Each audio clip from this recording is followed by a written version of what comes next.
So yeah, we're going to take a look at, this is Means TV, which you should definitely be sub to. MEANS TV, Means TV. This is Sam Sachs. And this is a clip they put up where he's going to basically explain this whole STONK shit, dude.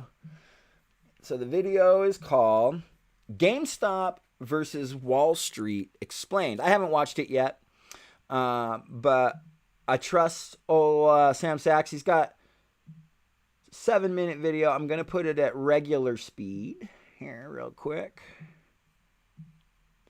And then we'll go ahead and watch it, see if he, I'm sure what he's going to do here is provide all the basic facts, necessary facts to understand the whole thing. So we'll watch that. And then we'll talk about, I want to talk about how there's right-wingers that are participating in this action and how we need to be careful not to align with those pieces of shit just because they hate Wall Street too. So anyway, give it up for Means TV, Sam Sachs from Means Morning News. On Wednesday, the White House admitted what most viewers of this show already know. Stock market. It's not real. It's a good reminder, though, that the stock market isn't the only measure of the health of our economy. It doesn't reflect how working and middle-class families are doing. That was Press Secretary Jen Psaki acknowledging that the stock market doesn't reflect the health of the working and middle class, which is basically all of us. Now, this should have been obvious to anyone over the previous year, as we've seen stock prices reach record highs, despite all-time record unemployment levels and a pandemic killing hundreds of thousands of people. But those who weren't convinced before surely are convinced now after the stock price of GameStop, the shopping mall video game retailer, jumped from $18 at the start of the year to closing now at more than $347 yesterday. Like most things on the stock market these days, what's happening here isn't entirely clear. What we know is there is a subreddit called Wall Street Bets that has over 3 million users, and it's been pumping up the price of GameStop. It hasn't been lying or anything, which is typical of a dump and pump scheme and is illegal. No, the subredditors have been quite open about why they're inflating the price. Grandma just came home, gave me some socks. They want to screw over hedge funds that shorted GameStop by placing a bet that the stock would go down. These hedge funds looked at the pandemic and the trends of now make me a peanut butter banana sandwich so they and cut place what the are called crust off of options, it. but are just I'm bets live streaming. that GameStop, the stock price of GameStop would collapse. Fuck, Grandma. What these very savvy institutional investors didn't realize, though, is that there's an online community of other very savvy but less institutionalized investors that, for nostalgic reasons that quickly turned into financial reasons, didn't want to see GameStop taken prey by vulture capitalists and were willing to inflate a bubble to screw the bastards. Fuck yeah. And the Redditors succeeded. Thanks to retail investment apps like Robinhood that make it easier for masses of people organized on social media to place free stock trades, hedge funds like Melvin Capital lost billions on their bad bet. And honestly, that's funny as hell. Really, screw those guys, take a minute, enjoy their misery. But less funny is that eventually the GameStop stock price will go back down, and a lot of less savvy people who are convinced the price would just keep going up will lose money. That's why this isn't, as some have claimed, a major revolt against Wall Street or some massive transfer of wealth to Main Street. I mean, in this instance, a retail investor includes people like the world's richest man, Elon Musk. Musk tweeted out the subreddit encouraging people to buy GameStop. It pumped the price up even further, and my guess is Elon got his own action in before he sent the tweet. People who are going to make a lot of money on this are the same assholes who usually make a lot of money. For the most part, the proliferation of apps like Robinhood that make stock trading more accessible have actually hurt people because that's their point. The trades are free, but as the saying goes, if the service is free, then you're the product.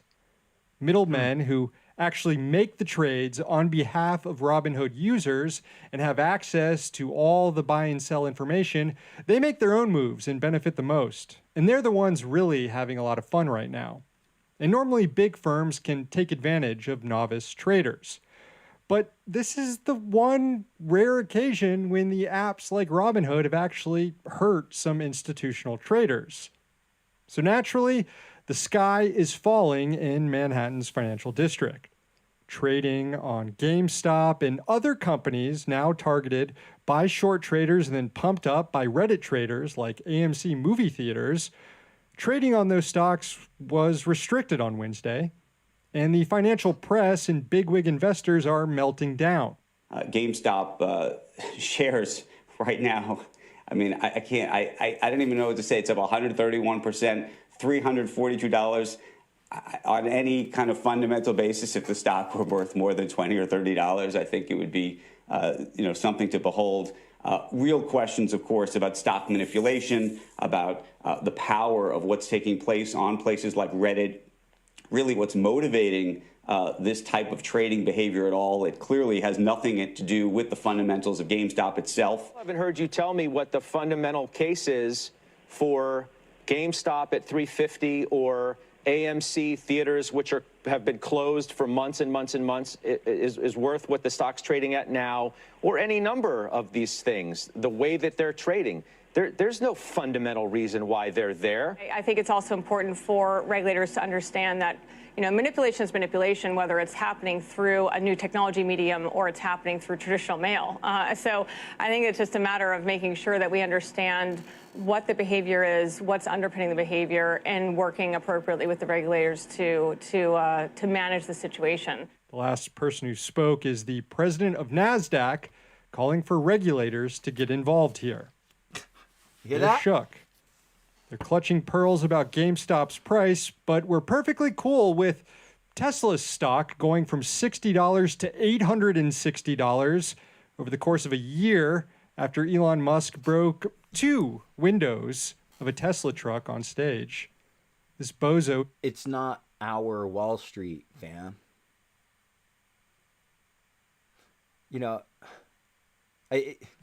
Maybe it's an inappropriate comparison, but it kind of reminds me of when the Black Panthers walked up on the Capitol in Sacramento. They freaked out. It was like, whoa, I mean, they wanted every American to have a gun, and they loved the way things were working with their with shit and whatever. But the second some other people that weren't in their club started yielding some fucking power, oh, shit had to change. And that's when gun control laws went into place. So this is like, hey, man, we're okay with destroying companies. I mean, they were literally essentially trying to destroy what GameStop is or take it over or whatever. And that's okay. That's okay. But if actual working class people get together and go, no, fuck you, hedge fund, we'll destroy you through the same mechanisms, like, oh, no, well, we have to change shit now. It's not fair game. It's not free markets. These fucking scumbags don't want free markets. They want them to have free markets and you to pay the fucking price for it. The richest man in the world precisely because his stock price has been overinflated. Financial press wasn't screaming about the dangers of coordinated market manipulation when a bunch of vulture capitalists like George Soros sparked a regional financial crisis by shorting Asian currencies in the 1990s. Come on. See? A lot of people make up stuff about George Soros when there's Right. plenty of actually bad stuff he's done. Right. He's actually a horrible fucking dude. Anyway, the reason why Like Wall most Street is a billionaire bit spooked this all morning billionaire capitalists. is not Give me a because fucking there's break. manipulation going on in the stock market, but because they're not the ones doing it for once. And what they should really be worried about right now is more and more people realizing it's all fake. Come on.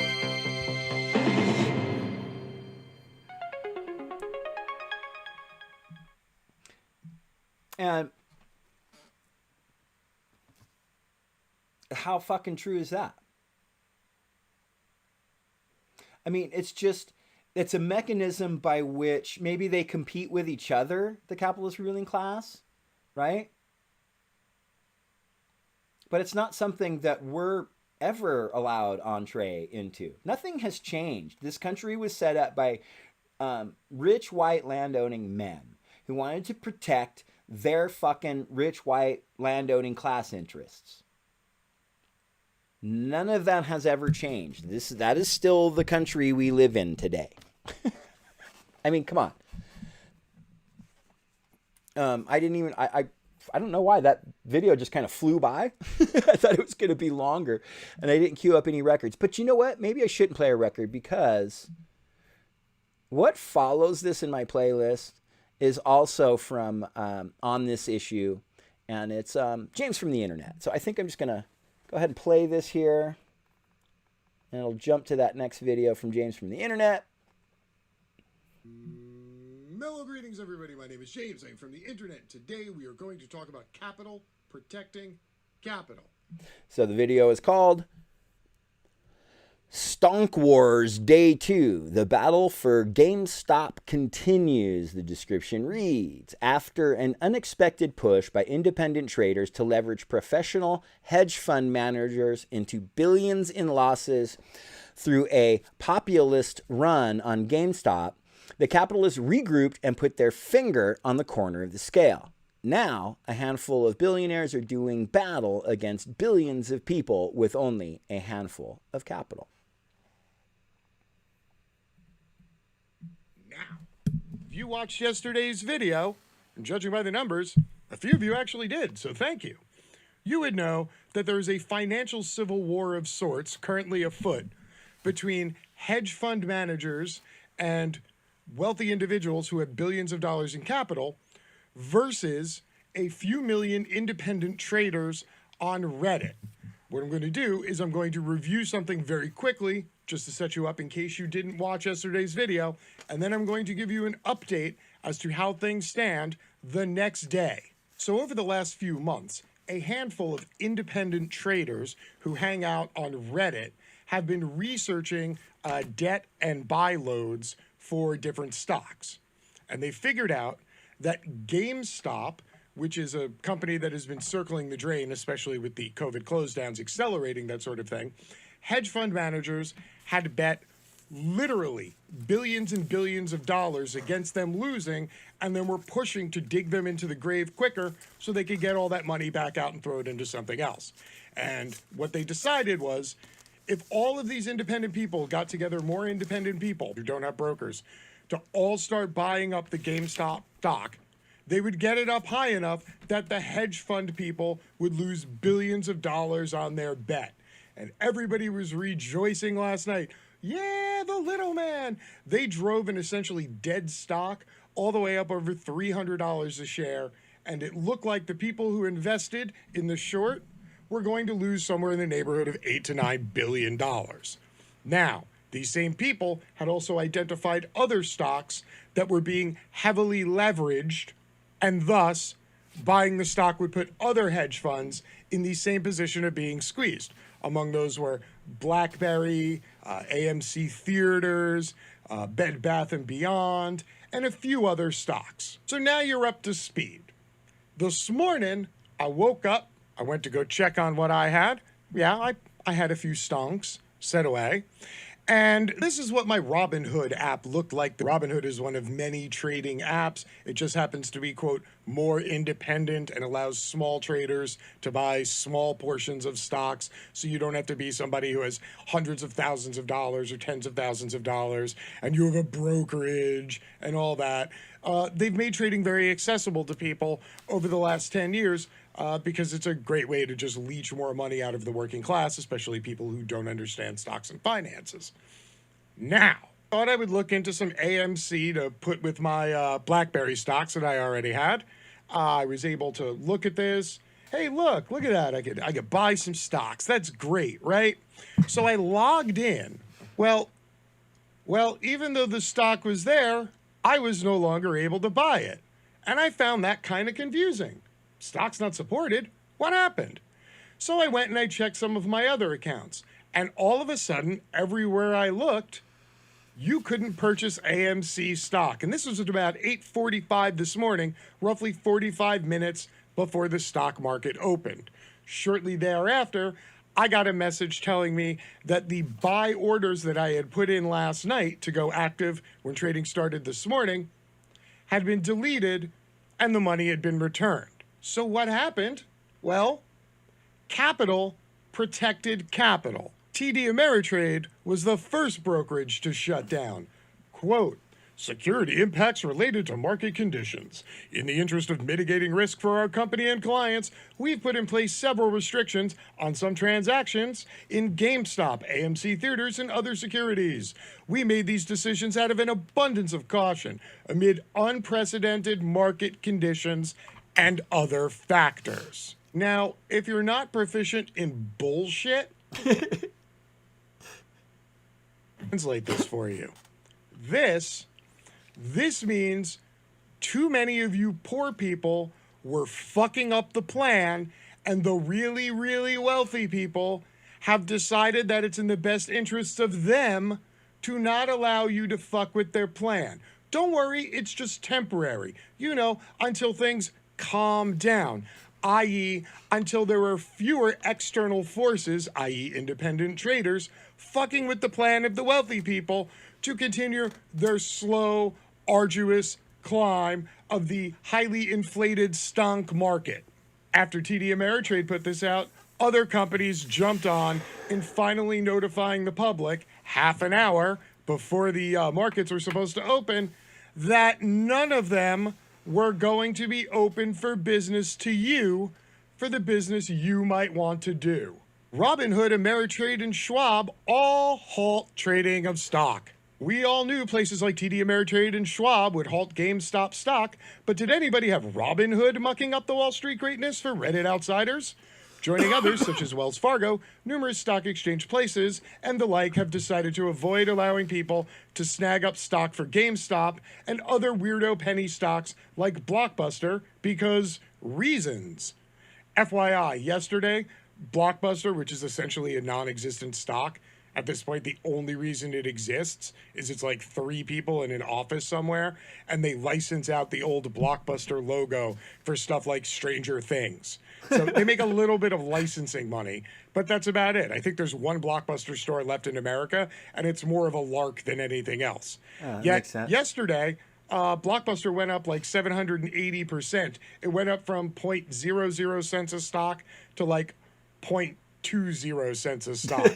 But even that was too much. And all the hedge fund people and the people with billions of dollars were like, we're going to need to shut this down for a day or two. Just let everything calm back down. The kicker here is Robinhood, an application used by many to do some trading, acting very much the opposite of how Robinhood would act in this situation, also stomping out hopeful users' abilities at being able to snag up some GameStop, AMC, and other newly upped in value stocks. I was actually in the Wall Street Bets Reddit this morning, and I'm not going to lie, people were somewhere between panicked and pissed off. Literally thousands of people. I'm locked out of my stock. My buy order got returned. I can't pick up anymore. Now again, this entire gambit was based on buying a shit ton of a single stock that was being leveraged and to continue driving the price of it up. And by closing everybody out of the market this morning, it ensured that most of these people couldn't buy any more stock and that other people who had stock that they were moving around could now not get in to change the position of their stock. This was not random. This was not accidental. This was planned by a handful of very wealthy people and or institutions who decided that while yesterday was cute, playtime is now over. This is the message that I got from Robinhood in my own message box. Our mission at Robinhood is to democratize finance for all. We're proud to have created a platform that has helped everyday people from all backgrounds shape their financial futures and invest in the long term. We continuously monitor the markets and make changes where necessary. In light of recent volatility, we're restricting transactions for certain securities, including AMC, BlackBerry, Bed Bath & Beyond, GameStop, and the rest of the stocks that were already identified as being heavily leveraged for short sells by a handful of billionaire hedge fund managers. Amid significant market volatility, it's important as ever that we help customers stay informed. That's why we're committed to providing people with educational resources. That's right. This trading app doesn't want you to be able to trade. It wants you right now at the moment of opportunity to step back, take a deep breath, and read some educational marketing material, ignoring the fact that all of these short sells are going to expire at 1 p.m. on Friday. And that now and for the next 24 hours would have been the time to buy up as much GameStop stock as possible. Wi-Fi. But no. Why? Because the extremely wealthy people decided to take the toy away from the kids. Don't worry, just temporary. And then to drive home the point, the CEO of NASDAQ came out and said they were monitoring the situation very carefully and that if necessary, they would actually stop trading. NASDAQ Chief Executive Officer Adina Freeman said that the U.S. exchange would halt trading in a stock if they matched unusual activity with social media chatter. Friedman's comments came after a sharp rally in two stocks listed on the New York Stock Exchange, video game retailer GameStop and movie theater chain AMC. Speaking to CNBC, she said NASDAQ had the technology to evaluate social media chatter.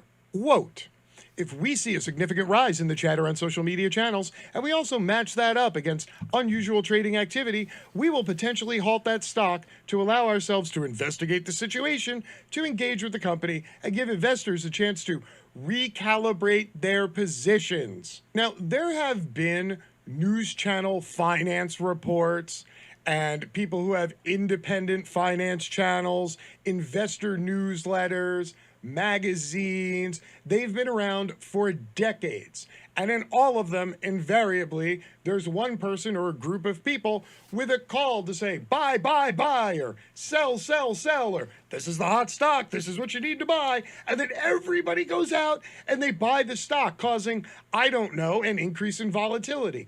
However, that never gets stuff shut down. Only this is getting stuff shut down because the wrong people are having control of the markets and the wrong people were poised to profit. This is capital, protecting capital. So how did this all add up? People being locked out of their ability to buy stocks or change their positions. Warnings from market chiefs that platforms would be shut down if they saw people on social media talking about buying too many of a stock.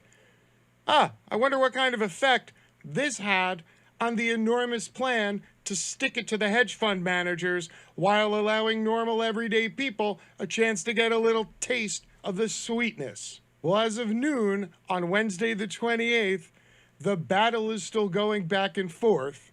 The capitalists shut so many people out, they were able to drive the stock down about 200 points before more people were able to get back online and start buying one stock, two stocks, 5 stocks, 10 stocks, and they're now trying to drive the price back up. But make no mistake, what happened here was that ordinary working class people decided to get in on the grift, and the normal gatekeepers of the grift machine shut them out and shut them down.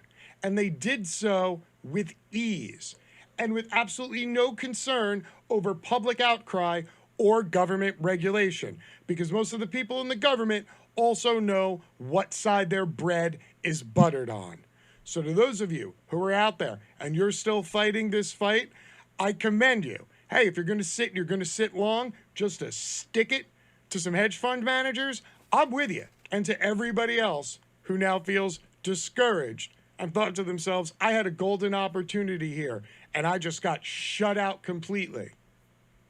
You did. Now, over the coming weeks and months, I'm sure there's going to be tons of conversation and, press releases from the office of the president that we're going to have some committees formed and we're going to take a look at what happened here and, I don't know, possibly maybe close some loopholes or restrict the finance industry a little bit so that hedge fund managers can't short 140% of a dying stock that they don't even own, which would create the fucking market conditions in which this sort of thing happened in the first place.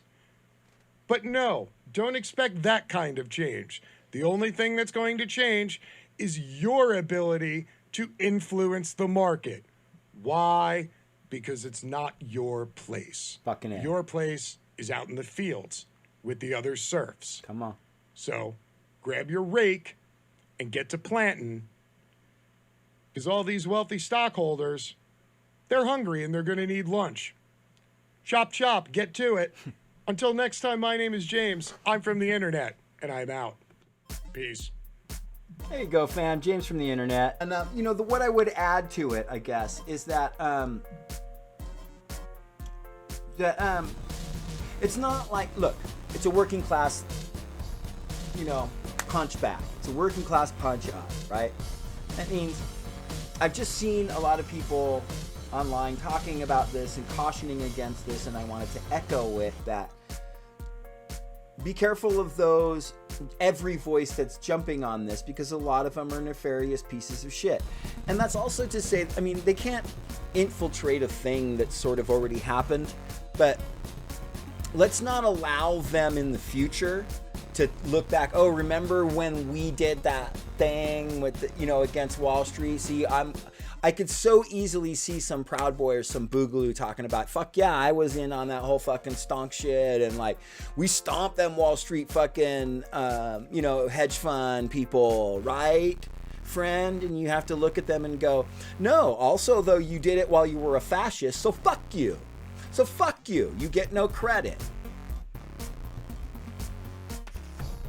This is one of my most favoritist records. It's by The Seeds. It's called A Web of Sound.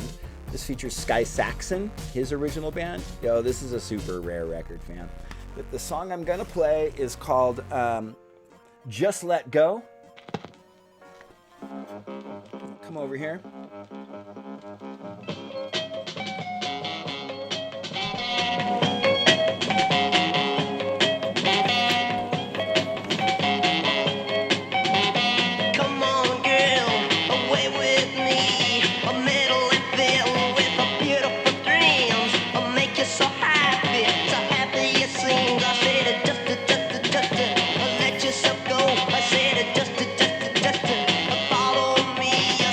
Just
blowing night and day. I'm gonna take you away. I said, woo, woo, woo, woo. Don't you hear, say coming now. Say, don't you hear coming now. Say they're gonna take your plans, a little jeans, say to make you feel so good. The dirty sins, say they're blowing night and day. Say to take you away. Say to woo, woo, woo, woo, woo.